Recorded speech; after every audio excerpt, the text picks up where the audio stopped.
And welcome to the beginning of Let's Play The Path. This will be my second attempt at recording. I've recorded about 45 minutes of this before I realized, well, actually it was a post-processing thing. I had gathered all the videos together and I realized I was starting to get low on hard drive space. So I was like, oh, okay, I will edit these videos together and then I will erase the source videos, which are usually about 4.5 gigs a piece. And then I put everything into my video editor and then thought, oh, okay, I'm done. And then I erased the source videos before I actually created the final edited compressed videos. So, hooray. Lost about 45 minutes there. So this is going to be officially take 2. But hopefully, well, thankfully, I didn't get too far into the videos before having that kind of accident, and that was the first time that ever happened, and hopefully it will be the last. So anyway, let's get started. Welcome to the first part of each chapter. There are 6 characters, as you can see here, and so there are 6 chapters in the game, one for each girl. And they always first start out in this area, which is simply called the Red Room, which, for reasons I hope are obvious. Now, like I said during the introduction video, I'm going to be interpreting this game from both a narrative point of view and a analytical point of view. And for the analysis, I would like you, as the audience, to keep track of 3 colors. Because these 3 colors I'm going to be using in my analysis. They're going to be rather important. And all 3 of them are represented here in this first section fairly well. The first color is red. Which is an obvious color to use since this is based on the story of Little Red Riding Hood. And I'm going to interpret the color red throughout the game as the color of immaturity.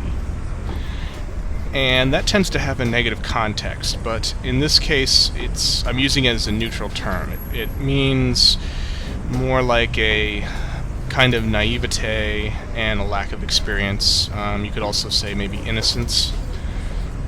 Since this is a game about growing up, all 6 of these characters are going to have some amount of red on them, because some in more ways, some in less ways, they all need to experience something in order to grow up and become more mature. The other color I want you to keep track of is the color black. I'm going to interpret black in this game as the color of maturity, so kind of standing as opposite of red. Perhaps you could consider it a kind of worldly wisdom, or maybe if you want to put a negative spin on it, it could also be cynicism, but it doesn't have to be. In any case, it's the kind of knowledge and experience you have after you've gone through some kind of experience that causes you to grow up in one way or another. And you'll see it most prominently in the depictions of the wolf. The third and last color I want you guys to keep track of is the color with which all 6 girls are currently interacting with, which is the color white. You can see Robin here is playing with a white car. Rose, you can see here, she looks like she is holding a cute little furry bunny rabbit. Ginger here is playing with some white chalk. Ruby is reading it's kind of hard to see, but she's reading a white magazine on the table. Carmen is standing next to a white chair. And Scarlet is talking on a white phone. And throughout the game, I'm going to interpret white as the symbol of wisdom, or if you will, that kind of information or insight that you get during the process of going from immaturity to maturity. So keep those three colors in mind, because they're going to be they're going to crop up a whole lot during the game, and a lot of my analysis is going to revolve around those colors, among other things. Now, I'll give a brief introduction to all six girls before we start into the main part of the game. In the show notes, I will put a link to where you can go to fictitious live journal pages that the creators put on the internet for each of the six girls. And it's really nice because it gives you some backstory into their characters and gives you just a little bit more insight as to how they see their world, which becomes significant in their reactions both to the forest that they're about to enter and also their interaction with the wolf himself.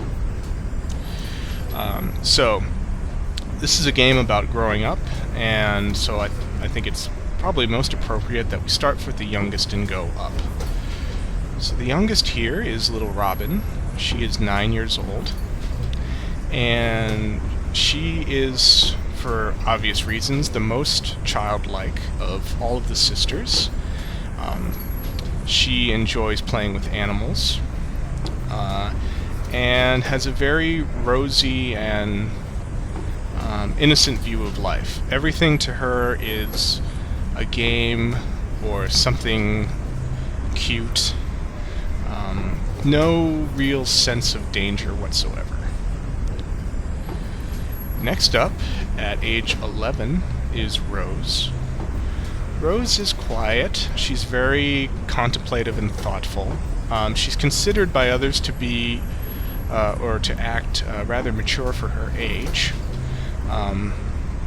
She is a great animal lover as well, and she tends to think about the world on very immaterial and spiritual lines. Next up, at 13, is Ginger. Ginger is a tomboy. She enjoys all kinds of athletic activities, is really into excitement and action, all that kind of stuff. At 15, we have Ruby. As you might guess from her kind of makeup that she wears, a little bit of a goth, so to speak, in the stereotypical sense, I guess. Very much removed from mainstream society, doesn't feel like she really fits in anywhere. And you can see that she seems to have recently had some kind of accident because her left leg here is in a brace. At 17, we have Carmen.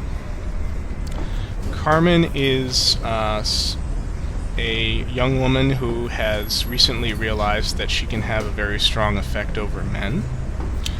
And so the phrase, "if you got it, flaunt it," seems to come to mind in my head when I think of Carmen. Very outgoing, very flamboyant, and loves the attentions that she receives.